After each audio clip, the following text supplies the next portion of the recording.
Hi, I'm Vamsy and this is Player's Narrative. In Journey, the most ladder and one of the most innovative games I've played this month, you play as a robed figure uncovering ancient ruins with other players. The game, if you haven't played it, has you communicate with other players with a musical chime and forge an emotional bond unlike most multiplayer games these days. Where the most common way to interact with another player is by shooting them, most players would rather not listen to strangers or would want to play with their mates, which has you go to a lobby, connect to a server and all that tedium. Don't get me wrong, co-op can be fun if done right. I'm gonna have to spoil the game to talk and make sense, so this is your cue. It's on sale on the PS Store, so go nuts.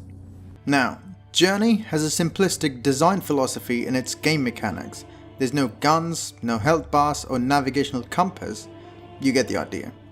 It subverts the typical kill, win, repeat conventions of a multiplayer game to give the player an emotion that the developer intends to evoke, which in the case of Journey is a sense of wonder and awe. Which is why the player is a small robed figure in this vast, desolate world designed to explore with other players as they progress through linear levels.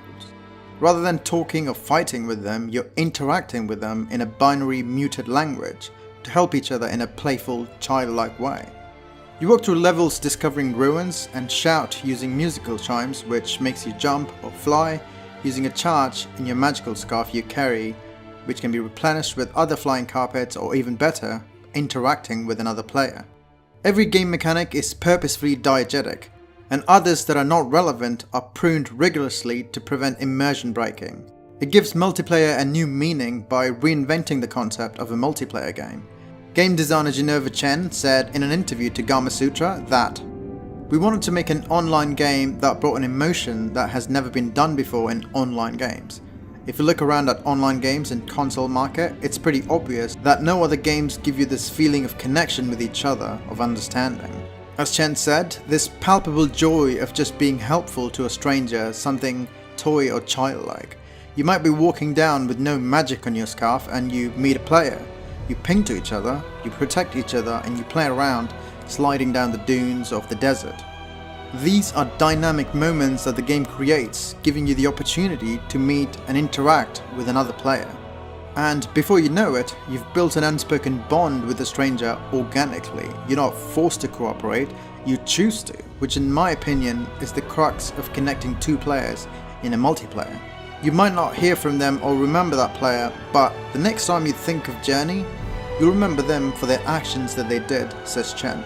It essentially provides a personal story where you choose to interact with another player and build your own narrative. Sure, you have your own anecdotes when you kill a bunch of bros in Call of Duty, but Chen wanted to make a game that doesn't conform to the AAA game design habits to get the point across.